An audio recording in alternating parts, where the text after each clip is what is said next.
Welcome to the deep dive. Today we are plunging into a realm that sits rather uncomfortably, between the shadowy corners of horror fiction and the often secretive world of claimed occult practice. We've got a stack of material here that you've shared with us, and it centers around a text that has haunted the imagination of writers and occultists for decades. The legendary, well, some would say mythical, Necronomicon. Yeah, and our source material for this particular deep dive, it's titled I.G.A.S. Necronomicon Workbook. It's attributed to an author operating under the name Brother Melon I.G.A.S. 969, and it published way back in 1996. 96, okay. By the International Guild of Occult Sciences, or I.G.A.S. Research Society. And the book, it presents itself very much as a practical guide, a hands-on workbook, specifically designed to help someone actually work with the complex concepts and the entities often associated with the Necronomicon lore. Right. And it leans heavily, almost exclusively, on the version that gained significant popularity in the late 70s and beyond, the so-called Simon version of the Necronomicon. Okay, so let's unpack this mission a bit. Our goal for this deep dive is really to take this workbook, this claimed guide to accessing Lovecraftian horrors, and extract its most important pieces. Like, what are the core ideas Brother MLOCH 969 is putting forward here? Mm-hmm. What historical claims, however, speculative, is he making about the Necronomicon's origins? What are the practical step-by-step instructions he actually provides for working with this stuff? Yeah, the how-to. Exactly. And crucially, what's the underlying philosophy that drives his entire approach? We want to help you, the listener, understand from the author's own perspective what he believes this material is, how he suggests it can be used, and maybe why someone might find this particular mix of fiction and occult practice compelling enough to, well, build a whole workbook around it. And to do that, we absolutely have to start by acknowledging its undeniable origin. Right. Yeah. H.P. Lovecraft's fiction. That's where the name Necronomicon really entered the public consciousness for most people. Can't avoid Lovecraft here. No way. Yeah. And then we'll have to navigate the turbulent waters of the authenticity debate. Mm-hmm. All the different versions claiming to be the real Necronomicon. Oh, yeah. That's a whole thing. It is. From there, we'll look at how this specific workbook describes the beings of the Cthulhu Mythos. Who are they? What can they supposedly do? And maybe most importantly, we'll dedicate significant time to breaking down the practical side. The workbook's approach to ritual magic, its structure for, invoking or contacting entities, and the specific spells and workings it provides. Everything from, acquiring wealth to, well, some darker things too. Right. All right, let's set the stage then for this deep dive into the I.G.A.S. Necronomicon Workbook. The author, Brother MLOCH 969, he doesn't really pull any punches, does he? Right from the start. No, not at all. He opens by expressing a clear frustration with a lot of what he labels conventional New Age occultism. Okay. He finds it, and these are his words, repetitive, just the same old stuff warmed over and regurgitated, lacking what he's really after, hard-hitting workings. Hard-hitting workings. So he wanted something more pragmatic. Exactly. Pragmatic, results-oriented approaches to magic. That's what he was looking for. And he connects this to the organization, I.G.A.S. Yeah, he introduces the organization behind the workbook, the International Guild of Sorcery, which later became the International Guild of Occult Sciences, College and Research Society, or I.G.A.S. He positions I.G.A.S. as an organization dedicated to producing, substantial, serious occult material. Oh.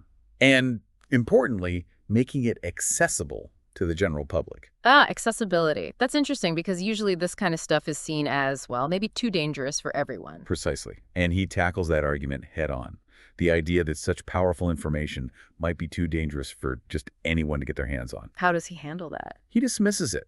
Really forcefully, actually. Uses a pretty blunt real-world analogy. Oh. He compares people who want to restrict occult knowledge, claiming it's for protection or because people aren't ready. He compares them to mental patients who want you to not own a legal firearm in your home to protect yourself. Wow. Okay, that's quite the comparison. Very direct. Very direct. It's a stark way to state his belief that knowledge, even potentially dangerous knowledge, shouldn't be hoarded or restricted out of fear of misuse. Gotcha. And he saw I.G.A.S. as pushing boundaries, too. Yeah, he highlights that I.G.A.S., in his view, wasn't content to just stay within established lines. They explored new occult areas. He mentions they experimented with old magic in techno-shamanistic settings. Techno-shamanistic, what does that mean exactly? Well, it's interesting you ask. He uses the term in the intro, but it's not really explicitly defined in the workbook material we have. And it's not used extensively later to describe the specific rituals either. It seems more like a descriptor for their overall experimental approach, maybe. Like integrating traditional magical concepts with a modern, perhaps even technological sensibility. Though the practical stuff shown later is mostly, traditional ritual structures. Okay.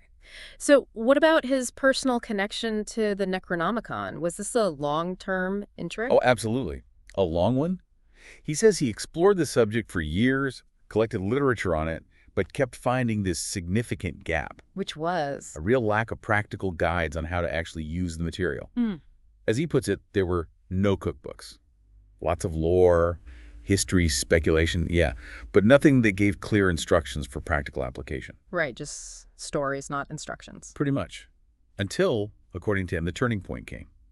The inspiration to actually gather his research and publish it as this workbook. It happened during a private new moon ritual he was doing. A ritual. Yeah.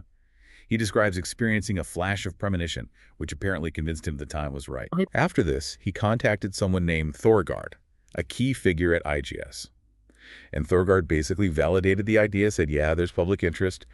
He noted they were getting over a dozen calls every single week from people specifically asking how to work with the Necronomicon. A dozen calls a week. Wow. Okay, so there was definitely demand. Seems so.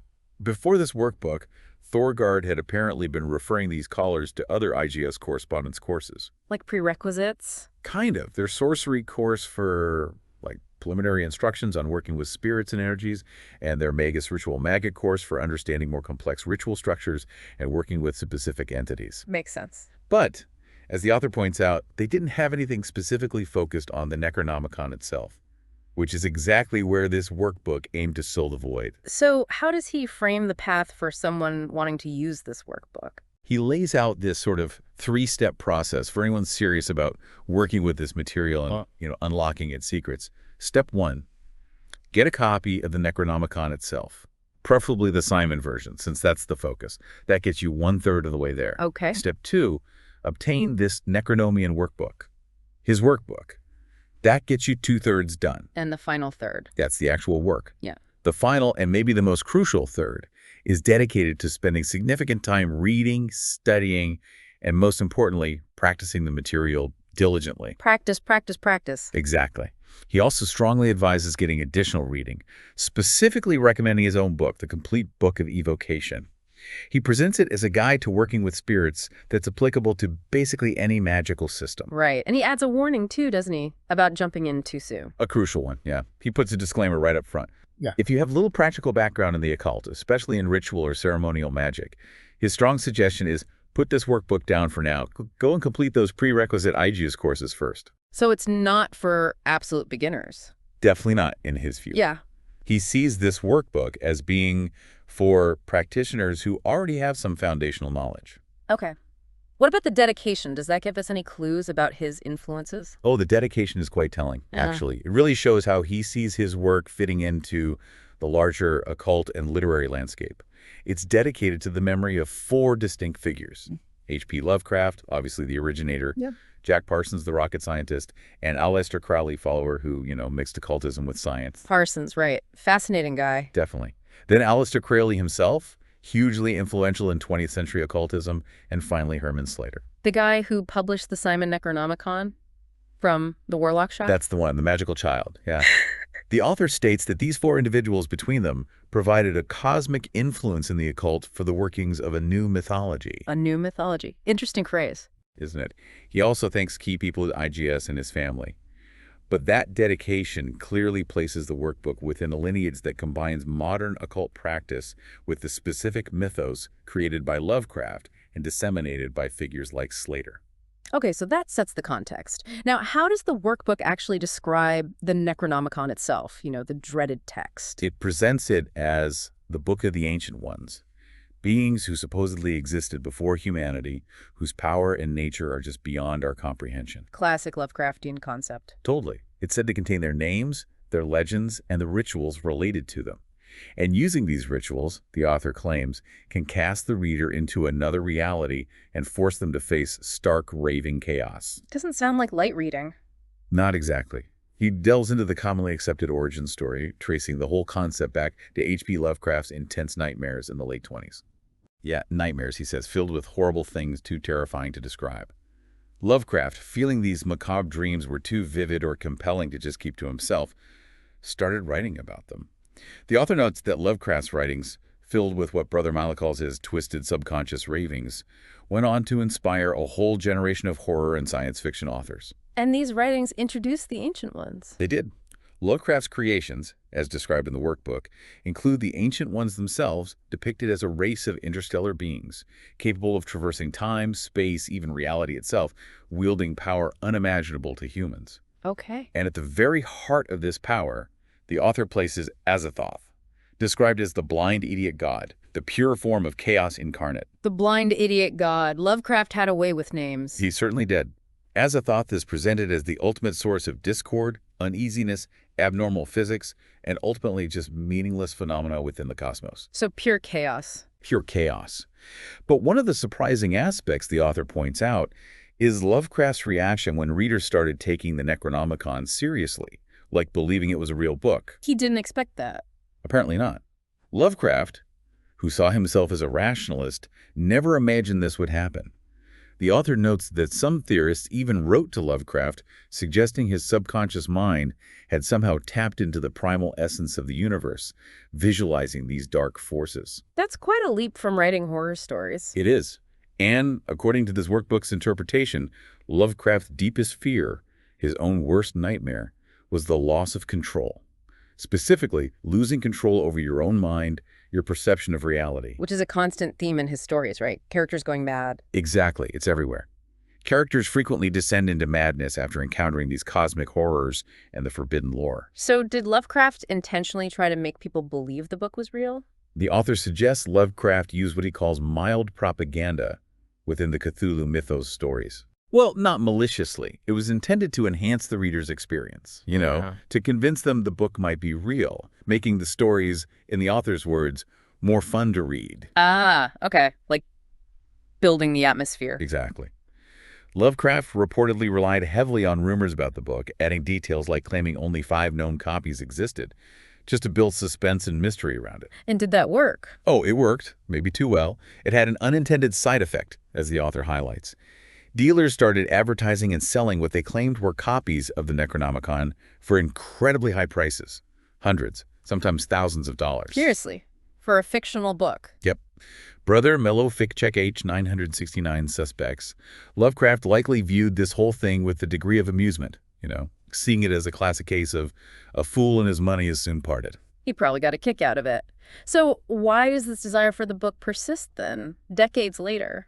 The author suggests it's because Lovecraft's typical story involved, common, relatable people, professors, investigators, ordinary folks, who, often just by a seemingly random whim of fate, stumbled into contact with bizarre characters, nefarious books, and these godlike beings.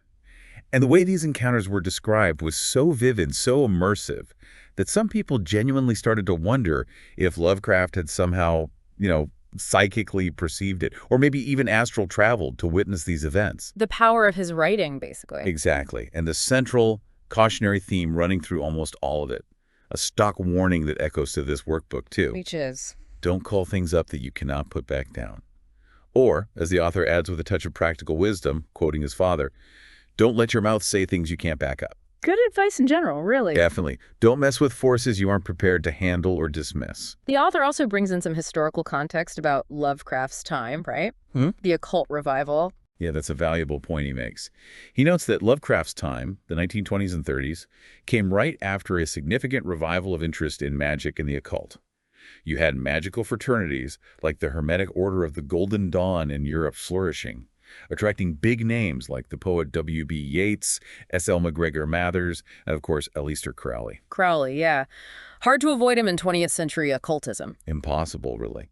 Crowley became incredibly influential, published widely, formed his own order. And this influenced writers at the time. The author argues yes.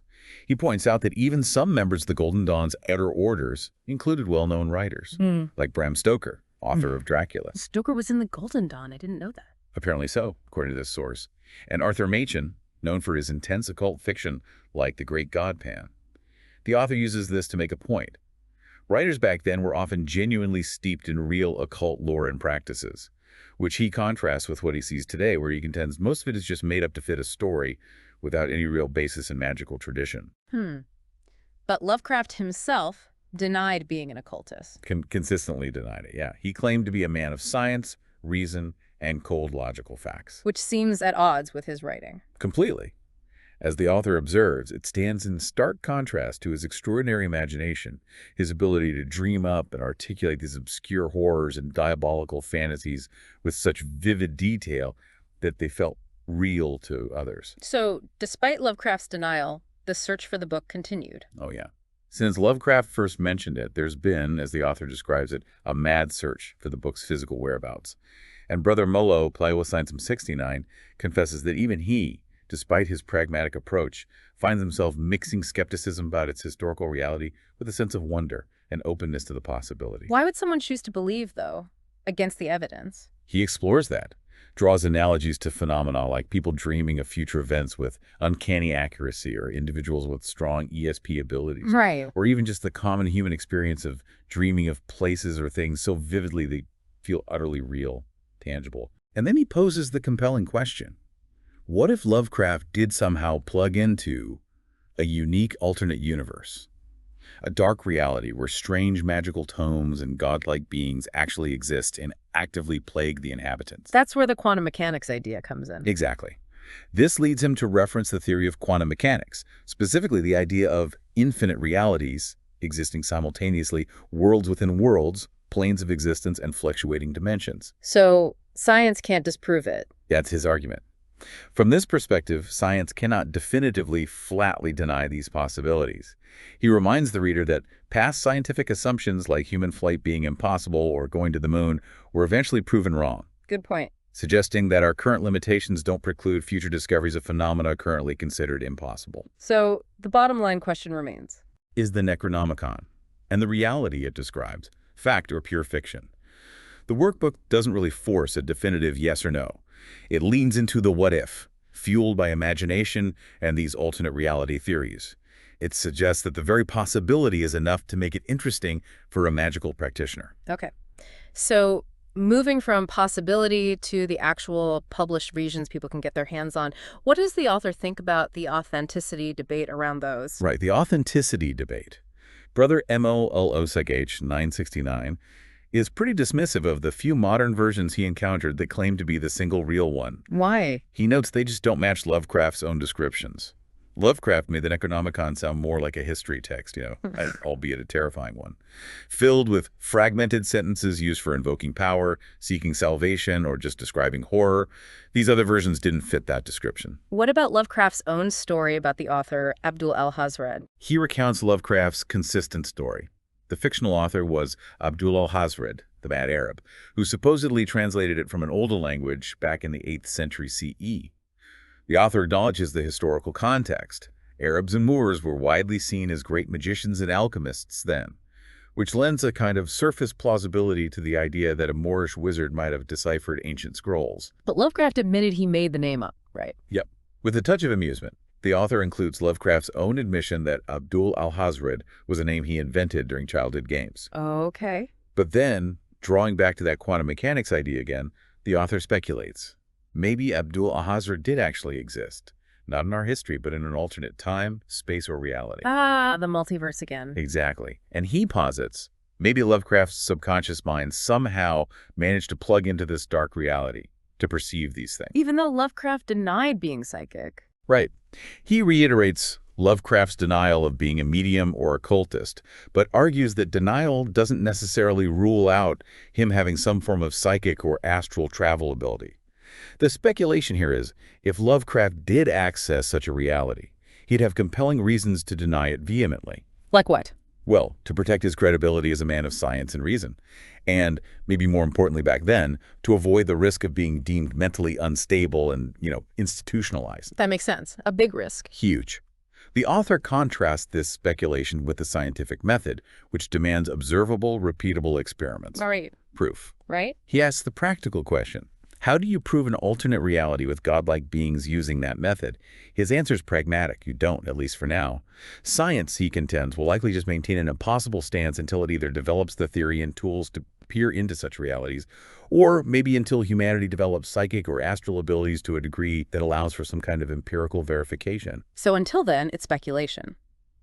Which brings us to the version that most people do know, the one this workbook uses, the Simon Necronomicon. Yes, the Simon Necronomicon, arguably the most widely known, the one with the biggest impact on modern occultism and pop culture. The author notes its notoriety, its original hardback publication, now scarce and expensive, fetching hundreds or even thousands.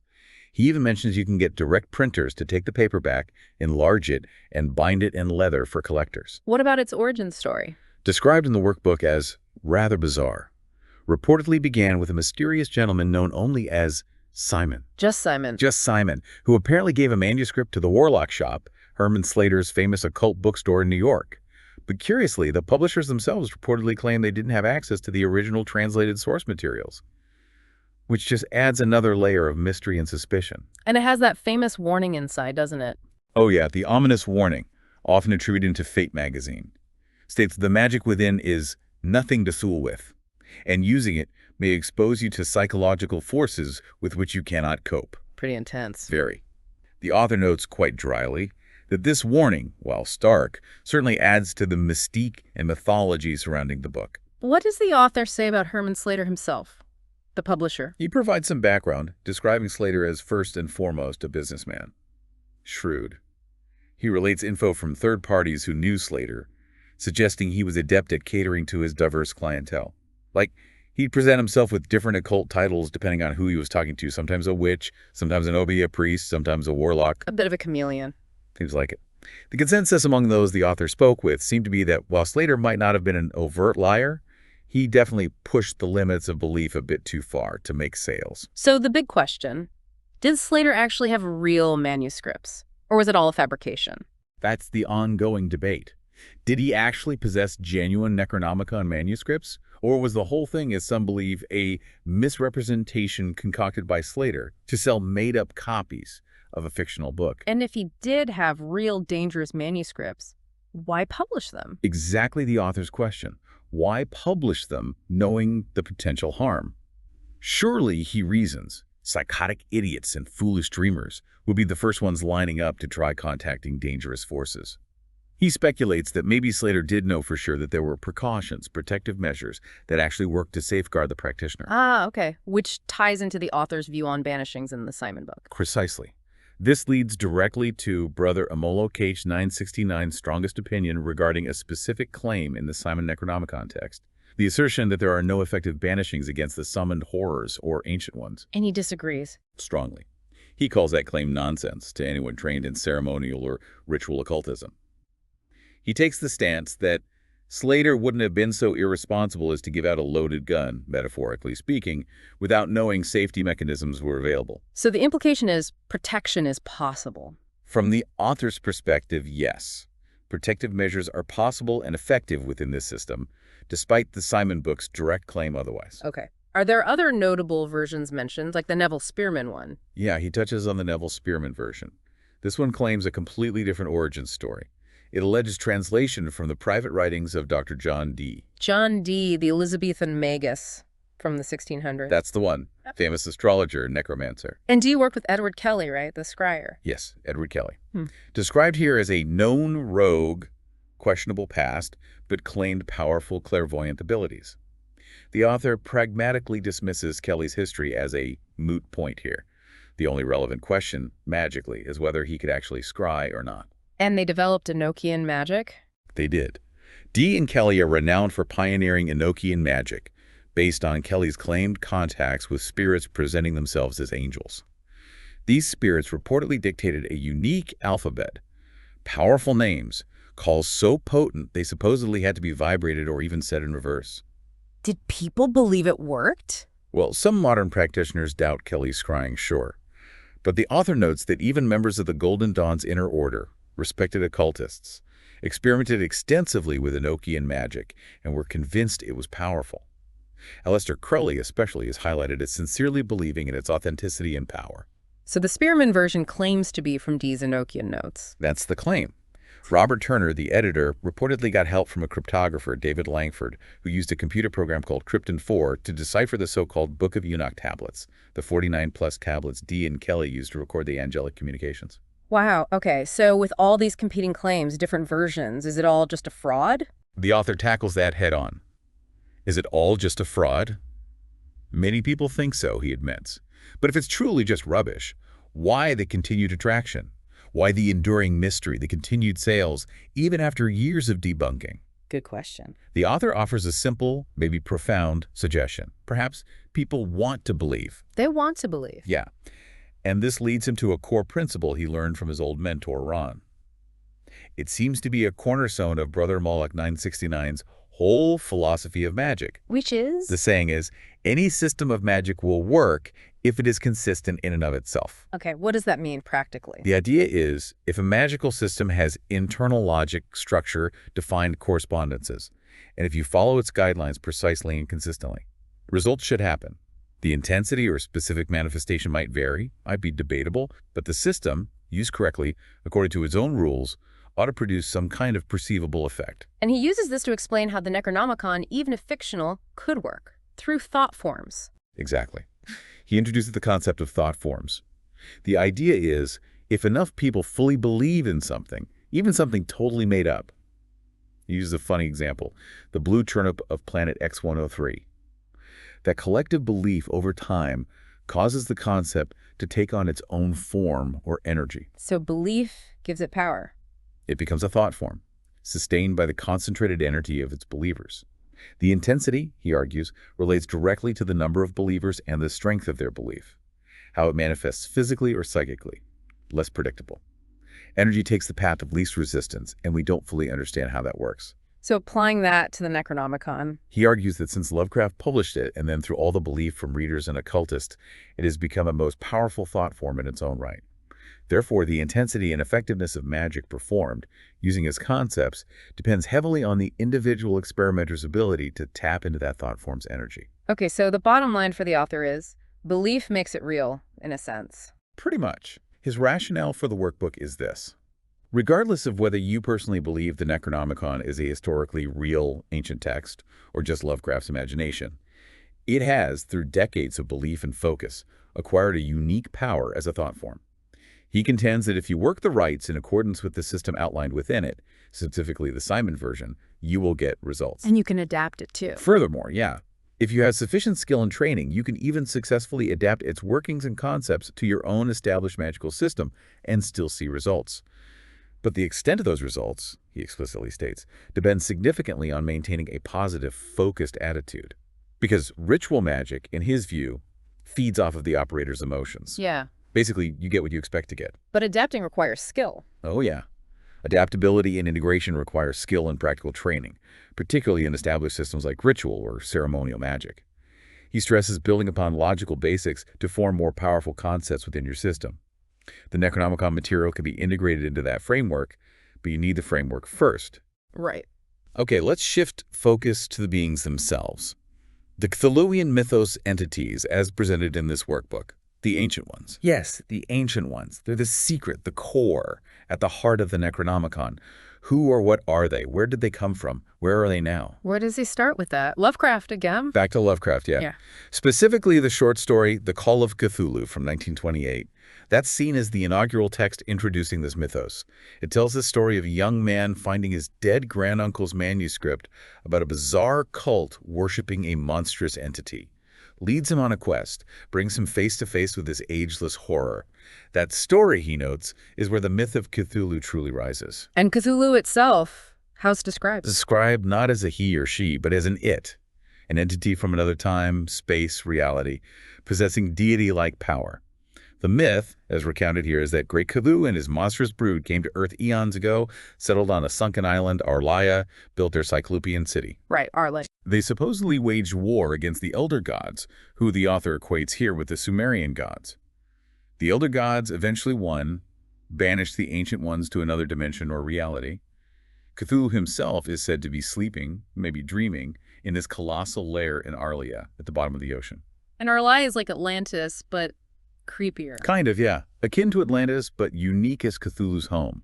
Its reported location from Lovecraft's lore is S, lat. 47 degrees 9 minutes west, W long 126 degrees 43 minutes, deep in the southern Pacific, south of Australia. And the city itself is famously described as having geometrically non-Euclidean shapes. Lovecraft had a thing with angles, connecting his monsters to weird, impossible geometry shapes that shouldn't exist in our reality. That non-Euclidean description always stuck with me. What about Cthulhu's appearance? The classic image of cosmic horror drawn from Lovecraft. Colossal size, green octopoid amorphous, shifting tentacles, huge membrane-filled wings, described as too horrible to fathom, Looking upon it risks madness, typical Lovecraftian god monster. And they have powers, beyond just looking scary? Oh yeah, formidable abilities in the stories, Yeah. shape-changing into forms that might resemble humans, even ripping apart space-time, basically enabling them to do pretty much anything they want within their reality or when influencing ours. Though the author finds it a bit odd that despite this cosmic power, they're often depicted stalking humans underground in tunnels and stuff. Yeah, that is a bit strange. Are there other main gods in this pantheon? Definitely. A whole pantheon alongside Great Cthulhu. Hastur the Unspeakable is mentioned, Cthulhu's half-brother, Lord of Air and Space, often linked to the King in Yellow. Shub-Niggurath, the black goat of the woods with 1,000 young, seen here as like the ancient pagan god Pan, a being of fertility and dark nature. Okay. Then Azathoth, who we mentioned, the blind idiot god, center of eternity, chaos itself. Yog-Sothoth, or sometimes Yugoth, presented as a sort of physical counterpart or aspect of Azathoth. Nyarlathotep, the crawling chaos, the messenger of the great old ones, often appearing in various guises. It's quite a list. It keeps going. Figures like Dagon, ruler of the deep ones, similar to Cthulhu. Yeah. Yig, the father of serpents, seen as the prototype for Quetzalcoatl. Others like the Hounds of Tindalos, entities tied to angles in time. Sathakaw, the toad god. Adlakshnacha, the spider god. Ithaca, the windwalker, linked to the Wendigo legend. And Cthulhu, a primal being of fire. The author considers this list enough for magical working purposes in the workbook. Is there debate about who belongs in this pantheon, like later authors adding things? Oh, big debate within the fandom. Many feel only Lovecraft's original creations are the true mythos entities, that later authors' additions are false. What's this author's take, Brother Molossus? He weighs in with his opinion time. He suggests that by not experimenting with additions from other authors, a practitioner limits their potential access to a possibly much larger pantheon within this thought-form construct. Makes sense from his perspective. Yeah. He asks, who's to say other authors didn't plug into the same wavelength that Lovecraft himself was wired into? From his view, nobody can be absolutely sure.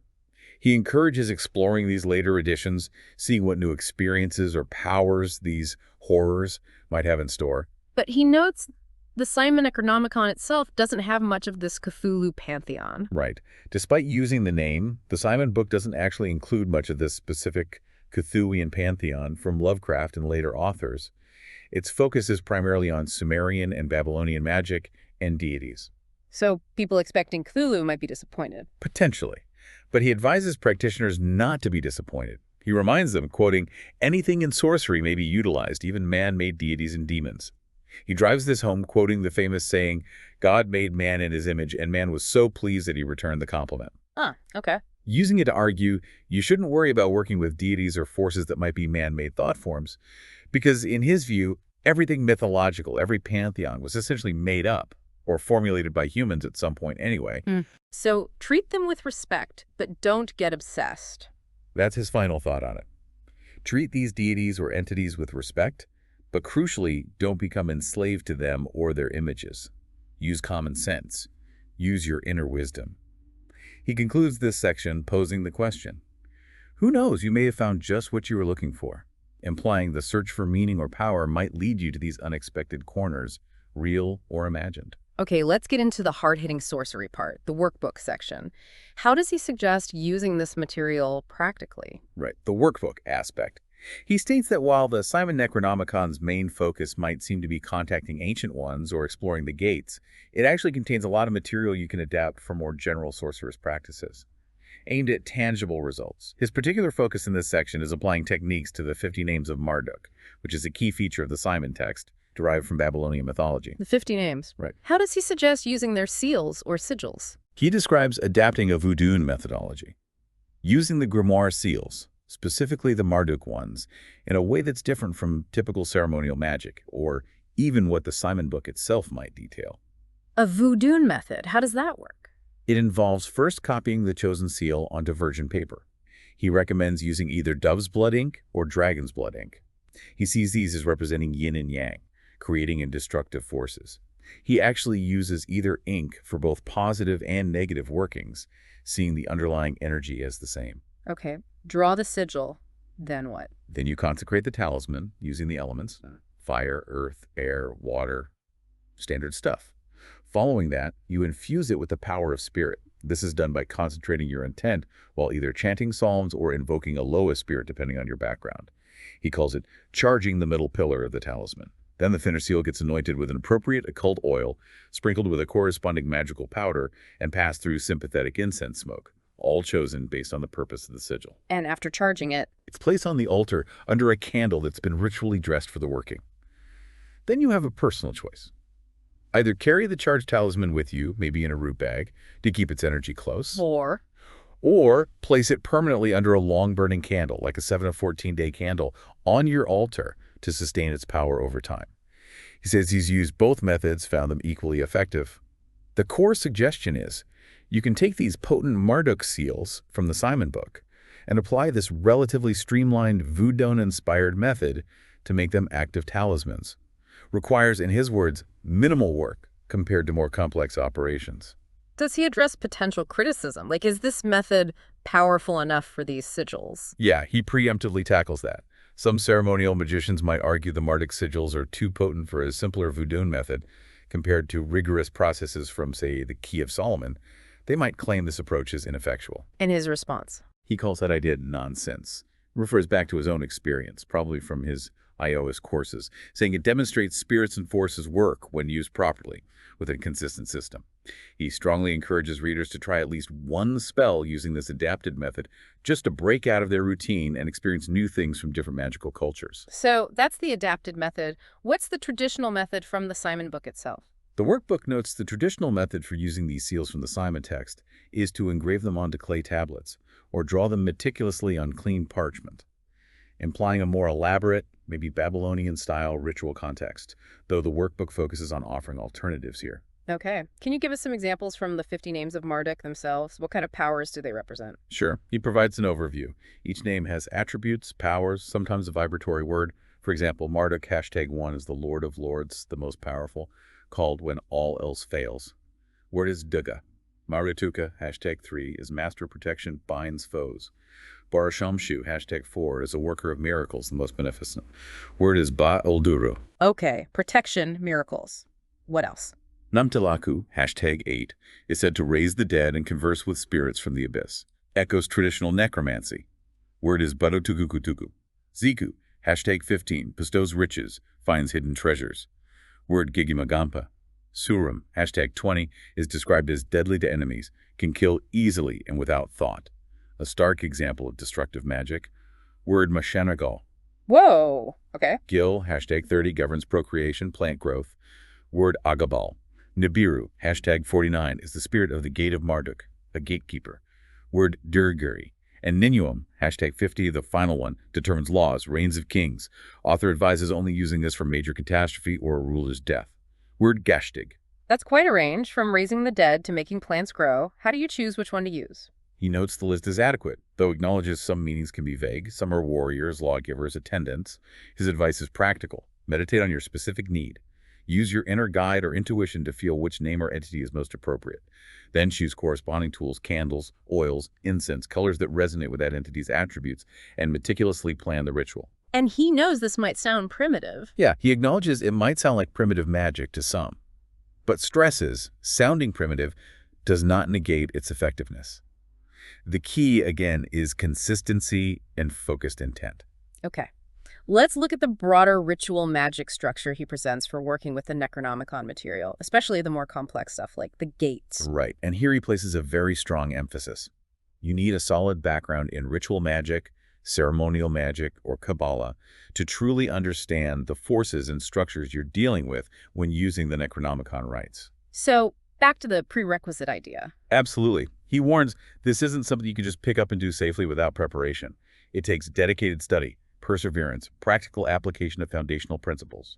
He refers listeners back to the I.G.A.S. Magus Ritual Magic course and his own evocation book for this background. He also touches on necromancy itself, right? Summoning the dead. Yeah, he discusses necromancy, traditionally summoning the dead, notes its historical stigma, largely from the church labeling it black magic, mentions the often gruesome practices associated with it, historically both real, like using body parts, and likely exaggerated or faked by charlatans, like using hanged bodies based on the belief the recently dead might have immediate access to all knowledge. And he connects this to the Necronomicon's name. Explicitly calls it the Book of the Dead Names, precisely because working with it implies contacting entities and mortals who have gone beyond, who reside in other realms or states. He notes the book itself often equates these powerful entities, the ancient ones, their servants, with deceased mortals in the context of summoning. The author adopts this approach for the workbook, including all under the broad term entities that can be contacted. What about the zones or 7 gates from the Simon book? That sounds complex. How does he interpret those? He explains that, to a trained occultist familiar with the Western esoteric tradition, these 7 gates are basically equivalent to the 7 classical planets and their corresponding Sephiroth on the Kabbalistic tree of life. Oh, okay. Like Moon, Mercury, Venus. Exactly. Typically traversed in ascent: Yesod, Moon Foundation; Had, Mercury; Netzach, Venus; Tifereth, Sol, Sun; Geburah, Mars; Cheesed, Jupiter; and finally reaching Bina, Saturn, Understanding. Traversing these gates, ritually or meditatively, is said to grant the sorcerer new abilities and understanding related to the essence and energy of each sphere. It's a journey of consciousness and power accumulation. How do you actually do that? Does he give a specific method? He offers a choice. Either follow the specific detailed chapter on the Zone in the Simon Necronomicon text itself, or modify more traditional established rituals. He specifically mentions the Greater Invoking Hexagram Ritual, GHR, a standard rite from the Golden Dawn system. Which method does he prefer? He shares his personal preference, which is quite pragmatic. He states he skipped the long, involved process for the gates, detailed in the Simon text. Really? Yeah. Instead, he used the Greater Invoking Hexagram Ritual, adapting it to invoke and experience the energies of the 7 Kabbalistic Sephiroth one by one. He'd perform the ritual for the corresponding planet Sephira on its traditional day of the week: Moon on Monday, Mars on Tuesday, etc. What's the goal of doing that? What's the experience supposed to be? He notes the experience will be highly individual, based on your adeptship and sensitivity. But the core goal is to experience the essence of the planets, or Sephiroth, to touch their specific power, feel their unique vibrations, emotions, understand their symbolic meaning experientially. The idea is, by consciously melding with these energies, you gain the ability to understand, work with, and call upon them later in other magic. It yields wisdom. And he stresses, keep excellent notes of your experiences, sensations, insights. Absolutely crucial. Are the specific gate incantations from the Simon book useful? Yes. The incantations of the gates, specific chants for each gate, are mentioned as effective and usable with either method Simon's or the GHR modification. He suggests vibrating the capitalized Sumerian words within these chants, often names or epithets of the associated deities or forces. He refers back again to the Magus course for the proper technique of vibrating magical names, a key method for raising power in ceremonial magic. What about the conjuration of the fire god? Is that important? Discussed as a preliminary conjuration, he interprets it not just as invoking an external fire deity, but symbolically as kindling the divine spark within the practitioner, lighting your own inner sacred flame. Like connecting to your higher self. Exactly. He directly equates it to the Bornless One ritual, a powerful invocation used by many ceremonial magicians before major workings like evocations. The Bornless One aims to align the magician with their higher genius or divine self, granting authority. He says either the conjuration of the fire god or the Bornless One works nicely and effectively as a preliminary step to empower the magician. Then there's the conjuration of the Watcher. Sounds protective. It is. Another preliminary step from the Simon book, specifically intended to call forth a protector entity. Its sole purpose is to observe the ritual and safeguard the ritualist if things go sour, if unwanted forces interfere. Specific instructions are in the Simon book. Does the author recommend using it? Here's a very important point. He states he has not performed it himself and doesn't believe it's absolutely necessary. Why not, if it's protective? His reasoning is based on his understanding of spirits. He contends spirits are only energy, not inherently malevolent or benevolent. In his view, it's the sorcerer's perception of this energy, filtered through their own mental and emotional state, that breeds the sense of good or ill will. manifested via intuition. So the danger isn't the spirit itself, it's your reaction to it. Or your own internal state. He stresses mentally ill or obsessed individuals are particularly vulnerable. These entities, being energy, can sense obstructions or weaknesses, fear, doubt, instability, and can invade or influence via subtle means. His pragmatic rule of thumb is simple. Avoid unpleasant magical situations if possible, and crucially, stay out of the circle altogether if you're not feeling mentally or emotionally up to snuff. Your own state is your primary defense or vulnerability. So what's a better form of protection, in his view? Contacting your higher consciousness or your holy guardian angel, I.G.A. That's central to many Western esoteric traditions, your true divine self. He believes if you've established that connection, you don't need any other external being for protection, unless your I.G.A. specifically tells you to get one. This positions his system within that broader framework of ceremony magic aiming for I.G.A. contact. Okay. And banishments. We touched on this, but given the Simon Book's claim... He circles back to his strong assertion, emphatically states banishments are available and are effective, again referencing knowledge likely from his courses. He completely dismisses the idea of a non-banishable entity as hogwash. So, direct contradiction. Absolute contradiction. There is no such thing as a non-banishable entity. None. It is hogwash to say otherwise. His workbook essentially offers a way to engage safely, or at least with the perceived means to do so. Does he offer specific banishments from the Necronomicon context, like the Moklu text? Yes, this leads into the Moklu text section, presented in the Simon Book as banishments for Necronomicon entities. The author includes one key banishment from this in his workbook, the exorcism Zedinger, described as a general banishment against any malefic force.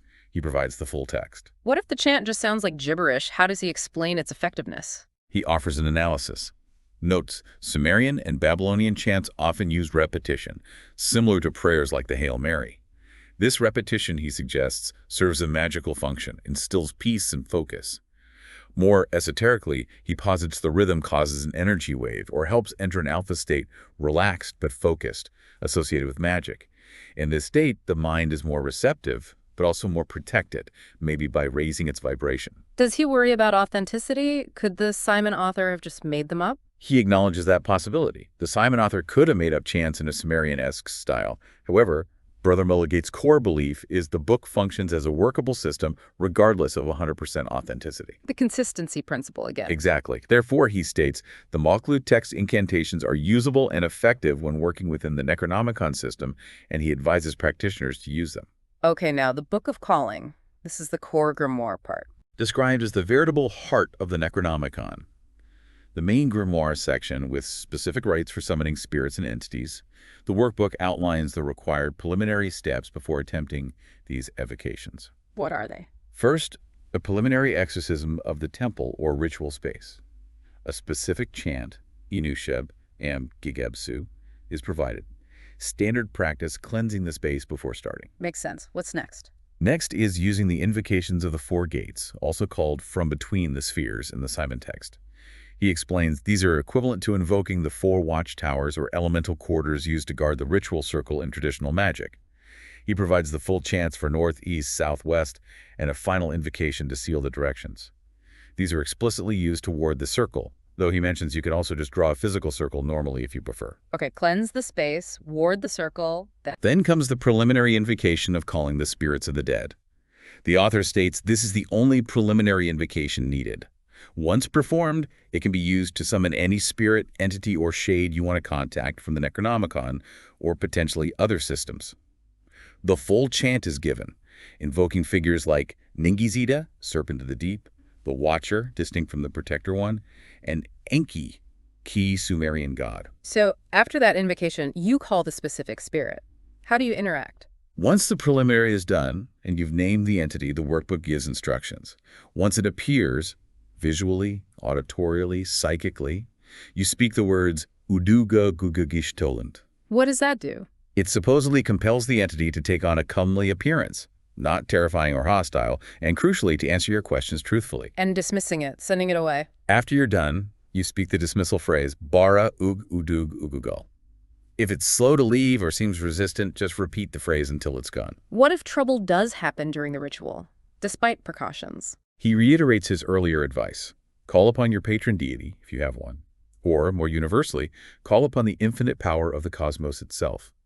The key is to consciously fill yourself with this universal positive energy, visualizing it, displacing or pushing away the troublesome spirit. He states confidently, this is all of what you need to do, implying invoking higher power or universal energy is sufficient. The workbook also includes points from a safe conjuring section, emphasizing having a serious purpose, not just curiosity, purging negativity via ritual baths, invoking elements, using clean consecrated tools, and keeping the altar minimal to avoid distraction. All part of safe, effective practice. Right. Okay, let's finally get to the spells and rituals for specific results, the stuff that often draws people in. Power, fame, fortune. Exactly. He acknowledges the common desire, even noting the Simon text itself reportedly advises against focusing on such earthly desires, urging vigilance against evil instead. Further, Moloch takes a pragmatic stance. Says, okay, I'll buy that, but sees no inherent reason why a practitioner shouldn't also pursue fulfillment of their base desires using these tools. So he includes spells for that, starting with Cthulhu. He begins with a ritual he developed himself, included in the workbook, Cthulhu, the Discourse. An invocation ritual specifically aimed at contacting or invoking Cthulhu. He openly acknowledges he advised against awakening Cthulhu earlier due to its immense power. But he states he is capable of handling such forces and presents this ritual for practitioners who are sufficiently experienced and prepared, explicitly not for beginners. How does he frame Cthulhu's nature for this ritual? Still terrifying. Intriguingly, no. He describes Cthulhu's nature here as not inherently sinister, despite the horror depiction. Instead, he classifies Cthulhu primarily as a water elemental force. Water. Water. And, perhaps most surprisingly, attributes a feminine nature to Cthulhu, later drawing connections to Venus and the moon, primal watery forces, emotions. He states the ancient ones in his system are classified by the four elements, earth, air, fire, water, dictating their correspondences, Bauer's natures. He also relates them, or their influence, to the Klippa. The Klippa, the shells on the tree of life. Exactly. The negative, chaotic counterparts to the ordered Sephiroth. Yeah. Working with ancient ones is thus linked to exploring these chaotic, potentially destructive aspects of reality or consciousness. How do you generate power for this kind of work? He mentions deviant forms. He does, like certain types of witchcraft, but draws a very strong, explicit line at bloodshed. Calls blood sacrifice pure stupidity, reckless, forbidden, vampiric, attracts parasites, and like heroin, hard to stop once started. He insists there are many effective, harm-free ways to raise energy, warns against nefarious crimes, noting the old ones are described as vampiric, may be a reason to avoid methods attracting such energies. Okay, so what specific prep is needed for the Cthulhu ritual? Pre-rite prep involves needing only the elemental implements for the entity, water from Cthulhu, a single candle or lamp. Conjurations ideally done by moon phase, excess light is bad. For Cthulhu specifically, perform at the full moon time of heightened psychic-emotional energy linked to water and feminine principles. Offerings. Incense. Colors. A flagon of wine is suggested for the Cthulhu rite, sipped during the preliminary as a thathiog, sotheth invocation, linking them in. Incense should correspond to the element watery or lunar for Cthulhu. Recipes apparently at chapter end, not in our excerpts. Colors should be the antithesis of Tree of Life colors, Klippathekante colors from the Brya scale, representing the shadow aspects. What about the altar setup? Symbols. Altar in the west, for water, recommends an inverted pentagram on the altar, facing the magician symbol of the ancient ones, 1 point down.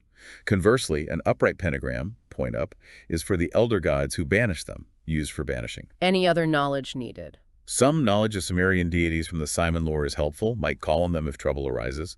And he specifically includes a verse from Crowley's Liber A.L. Veldegis as a powerful general banishing against the ancient ones. He also brings in numerology, connecting Cthulhu to numbers. Yeah, connects CDHAHI, Greek Cthulhu, to the number 52. Notes 52 is also Goetic Bime, relates numerically to Amabina on the tree, supporting his feminine nature theory. 52 reduces to 7, 5 plus 2. 7 links to planets, weak chakras, Hebrew Zayin, swordfish. 7 is Netzach, Venus, though Moon is also 7 and stronger on emotions, Venus' sister. Lots of symbolic links. Okay, so after all that, the Cthulhu rite itself, what happens? Altar west, near water or tub. Make Ficca sign. Warding gesture. Invoke Bornless One, affirm divine authority. Light candles, incense, clear mind. Deep breathing, ground. Maybe flute music, minor key. Then the main invocation. Azathoth and Yog-Sothoth, chant provided. Sip the wine. Intensely visualize a spatial portal opening. swirling mist. Focus will mentally throw thought sins into the void. Finally, vibrate the famous chant repeatedly.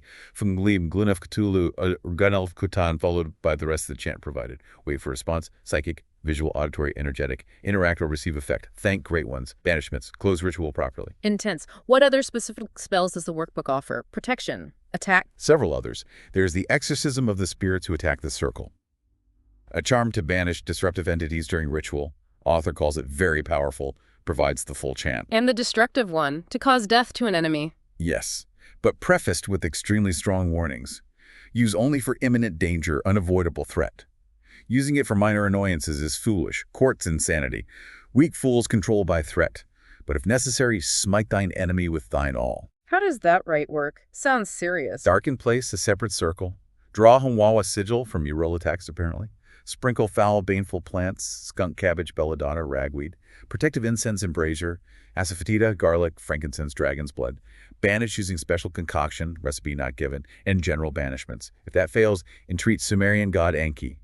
Core incantation starts, describe enemy, zodiac sign ideal. Send potent mental picture, direct spirit to smite.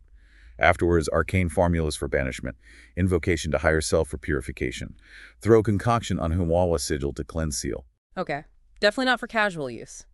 What about something less intense, like the sexual potency spell? Right. To increase thy sexual potency, connect Shub Niggurath to Pan, accessing her wild fertility aspect, aimed at prolonged pleasure. Needs. Red Phallus vaginal candle, cinnamon oil, lotus petals, champagne wine. And the process. Friday evening, Venus day, self-arousal. Anoint candle with oil, stroking it with intent. Draw Venus sigil with leftover oil, sprinkle lotus petals. Hold candle, recite invocation to Queen Ishtar, Babylonian goddess of love, fertility, war chant provided. Light candle, continue self-massage, avoiding orgasm. Burn 17th candle each night for 7 nights. Request expected to be met by the end. Okay. What about working with Azathoth safely, the Four Powers ritual? Invoking the 4 powers of Azathoth taps into Azathoth's current safely via its 4 powers, like Element's Horseman. Strong warning.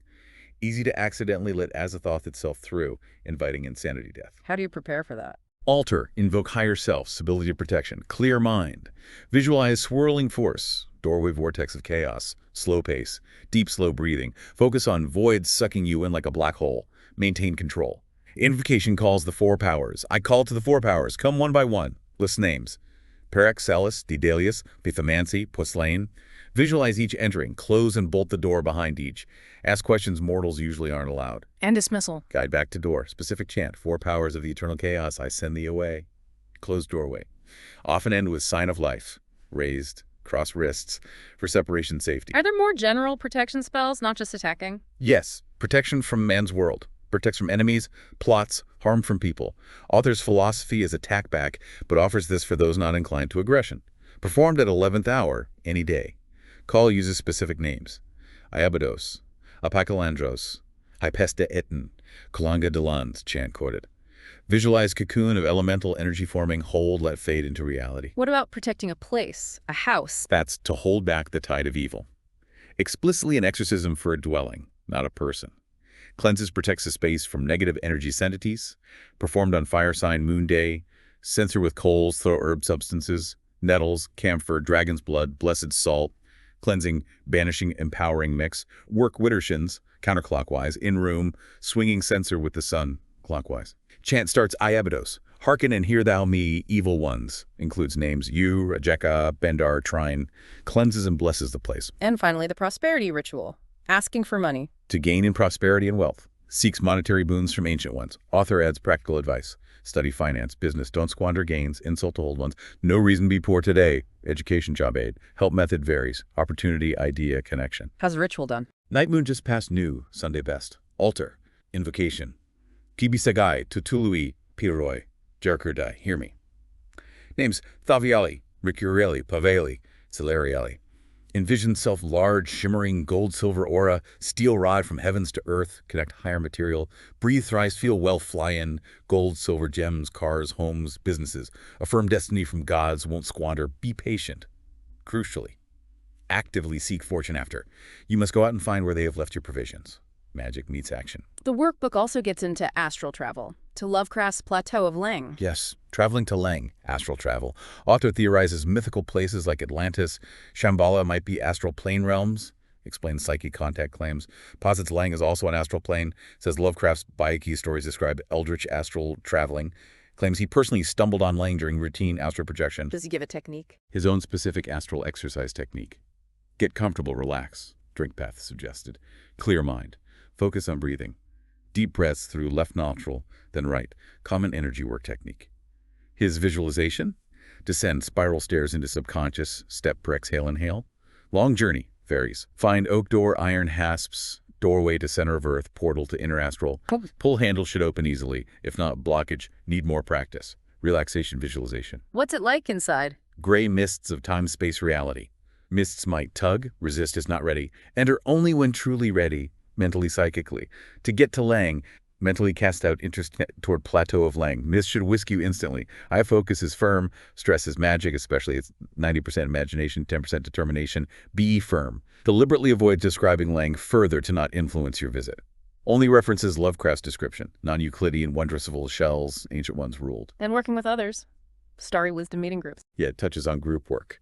Starry Wisdom meeting groups, named after a Lovecraft cult. Advanced groups focused on group astral travel, scrying with Necronomicon material. Acknowledges astral travel isn't easy, needs practice, diligence. Believes his method works for groups, but success needs good guide, group harmony synergy. Admits he finds group work hard. Personality, I.G.A.S.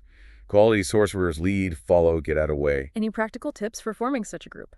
Recommends keeping groups small, max 3, for focus cohesion. Start with simple. General astral travel first. No immediate Ancient Ones contact need incubation time for group power dynamics to mesh safely. Every member must have banishment experience, soul lunar memorized effective, for potential astral harassment. Find members in metaphysical stores fairs, experienced or tuned in committed. What about the setup? Minimum tools clutter, focus quality. Mild, mood-setting incense, not overpowering solar for nightside, for astral scrying. High-quality crystal, barrel, cleanse dedicated for group use only, group charge monthly, full moon. Suggest working around new moon, harder astral activity, more intense satisfying. Advises implanting Lovecraftian suggestions before scrying, read intense passage, to direct group focus, provides concrete direction for organizing group practice. The workbook ends with appendices. What's in those? Yeah, appendices with extra material. 2 and 3 mention writings by other authors on Cthulhu Mythos, collected from public domain sources like old online bulletin board systems, BBS, purpose, preserving the information and views circulating back then. Uses this section to reiterate Lovecraft's warning, call not up what thou canst not put back down. What else is back there? Prayers, exorcisms. Include specific prayers exorcisms from The Devils and Evil Spirits of Babylonia by R. Campbell Thompson, 1903 scholarly work. Author says he references these Babylonian texts personally. Examples: prayer against evil spirits, a prayer against evil ones, a personal exorcism, high petition, describes content. Invoking Babylonian deities, E. M. Marduk, using divine name symbols for protection against evil spirits, demons, seeking blessings. Shows him grounding the possibly fictional Necronomicon within ancient documented magical practices for protection exorcism. And Appendix 1, about sigils. Appendix 1, How I Formed the New Sigils, by Brother Emelach, 969 himself, explains, out of courtesy to Simon Necronomicon publisher Avon, he chose not to republish Simon's original sigils for the 50 names. Instead, details his personal method for creating his own set of sigils for these names. Method based on magical square of Saturn, traditional tool. Chose Saturn square because these spirits are not so beneficent. Explicitly avoids Rose Cross square, used for angelic benevolent beings. How does the Saturn square technique work? Describes it clearly. Takes spirit's name, e.g. en bile Google. Reduce it. Delete extra vowels consonants, gives en bile Google, E-N-B-I-L-U-G-A, example just for drawing. Use number table, AI 1 to 9, etc. for letter sequence, not a number sequence. Draw on Saturn square number grid. Locate first number, line to next, etc., connecting numbers in sequence. If number repeats, L equals 2 3s, add small curly Q loop at that point. Marks start with small circle and with short T line. Emphasizes artistic quality doesn't matter. Neatness, accuracy in following process creates symbol representing names energy via Saturn square's math structure. Wow. Okay, so we've really taken a deep dive into this I.G.A.S. Necronomian Workbook today. We've explored its unique perspective on the history, the authenticity claims around the infamous book, navigated its interpretation of the Cthulhu Mythos beings, and most extensively broken down its practical guide. how to apply these concepts in ritual magic, specific spells. Yeah, we've seen how the author, Brother M.O. Oloki, age 969, really tries to blend elements. Lovecraft's fictional lore, concepts from traditional occultism, Kabbalah, Tree of Life, Qliphoth, ceremonial magic structures like banishings, preliminary invocations, even touching on adapted voodoo practices for talismans, and his own personal gnosis or insight. The goal seems to be creating a system he believes is hard-hitting, pragmatic, and, workable, regardless of whether the Necronomicon itself is ancient text or modern fiction. Right. And the core message that seems to run through all the practical parts, it's about consistency, belief. Consistency within the magical system, definitely. Coupled with focused belief, emotional energy, and having a clear purpose. Those seem to be the fundamental keys to getting results, in his view. And he also places significant emphasis on careful preparation, understanding what you're dealing with and using proper protective measures, banishments, invoking your higher self even when working with entities presented as inherently chaotic or, well, dangerous.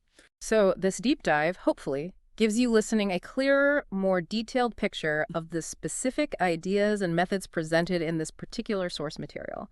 It's offering one perspective, right? One way a practitioner might choose to approach working with these potent, often unsettling concepts drawn from Lovecraft's creation, but integrated with traditional magical practice. Exactly. It's one specific take on it. So what does this all mean then? When you have a system, like the one drawn upon here, that comes with these inherent warnings, potential danger, psychological strain, even madness, yet the author insists that belief, correct technique, protective measures like banishments or accessing your higher self, that these are sufficient for safety and getting results. It raises a really fascinating, maybe even unsettling question for anyone thinking about this stuff. How much of the power and maybe how much of the perceived danger actually resides within the inherent nature of the system itself, within those specific names and concepts being invoked? And how much of it resides, ultimately, squarely within the mind, the belief, the focus, and the trained will of the practitioner who's attempting the work. It's a boundary line, isn't it? It really is. A boundary line this workbook implicitly explores, suggesting the power might be more accessible and perhaps the danger more manageable than the horror stories suggest, if you approach it with a specific kind of knowledge and mindset. Something to ponder.